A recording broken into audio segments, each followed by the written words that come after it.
Melalui berbagai rapat, diskusi, dan penyerapan aspirasi dengan berbagai pihak, mulai dari berbagai elemen masyarakat, akademisi hingga pakar, pihak DPR RI sepakat mensahkan RUU KUHP menjadi undang-undang. Perubahan dan pembauran dari KUHP yang telah eksis sejak zaman kolonial Belanda di Nusantara dan juga berusia lebih dari 4 dekade akan mulai diterapkan pada 2 Januari 2026 di tahun depan.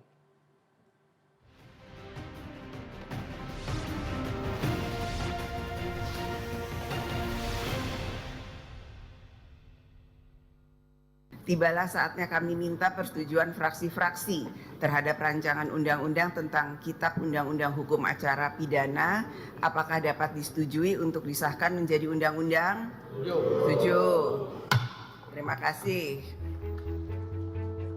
Melalui rapat paripurna ke-8 masa persidangan 2 tahun sidang 2025-2026 pada Selasa 18 Desember 2025 lalu, Dewan Perwakilan Rakyat DPR RI resmi mengesahkan rancangan undang-undang tentang Kitab Undang-Undang Hukum Acara Pidana (RKUHP) menjadi undang-undang.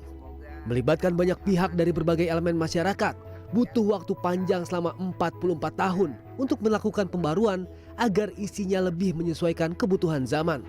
Pembaruan KUHP dinilai sebagai tonggak sejarah pada hukum pidana nasional.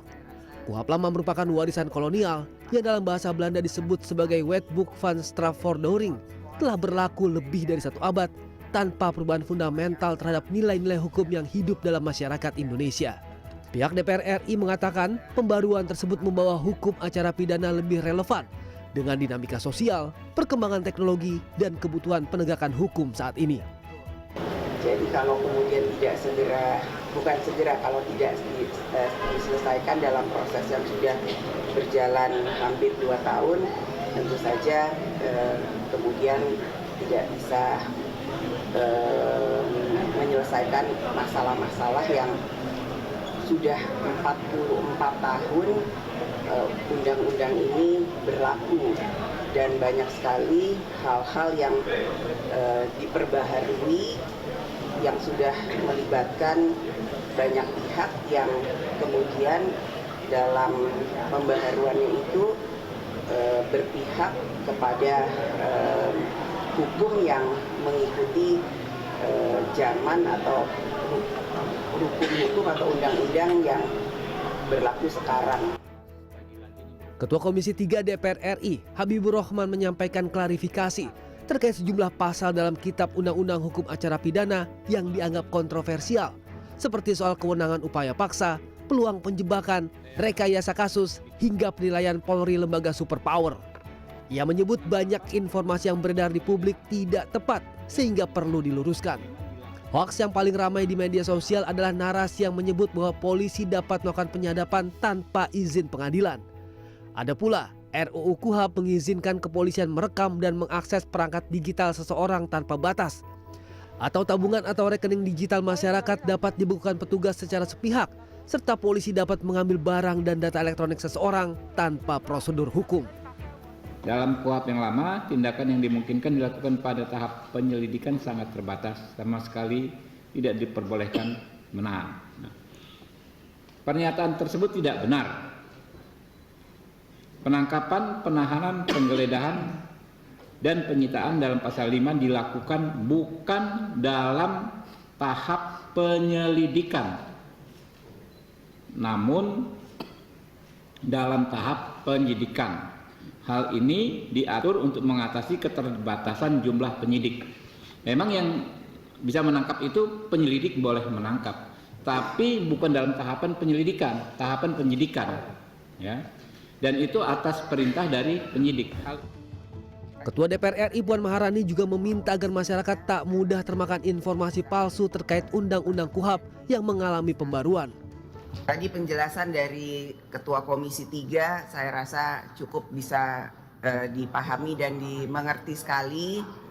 Jadi hoaks-hoaks yang beredar itu semuanya hoaks, tidak betul, dan semoga kesalahpahaman dan ketidakmengertian bisa segera kita sama-sama pahami bahwa itu tidak betul. Sejumlah aturan baru dalam KUHP yang telah disahkan DPR antara lain, dalam KUHP lama, kekuasaan aparat penegak hukum terlalu kuat, sedangkan pada KUHP baru hak warga negara diperkuat. KUHP baru disebutkan mengakomodir kelompok rentan, diantaranya penyandang disabilitas, hak perempuan, dan hak lanjut usia. KUHP baru secara spesifik juga turut mengatur warga negara atas perlindungan dari penyiksaan dalam proses hukum. KUHP baru juga mengatur terkait mekanisme penahanan yang lebih subjektif dengan 8 syarat penahanan.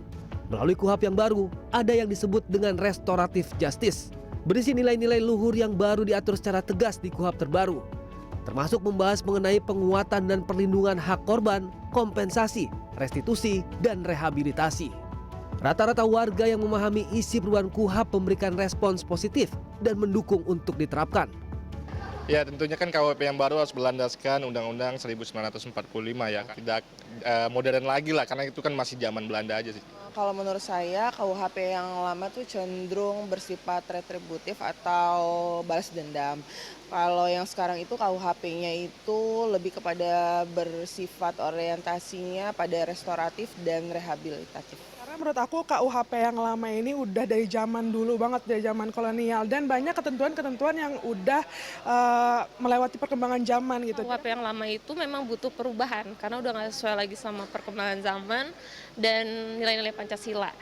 Jadi apalagi kan kondisi sosial ekonomi kita juga udah beda. Sebagai masyarakat saya percaya kalau perubahan dan juga penyesuaian ini perubahannya untuk kebaikan dan keadilan kembali ke masyarakat juga nantinya.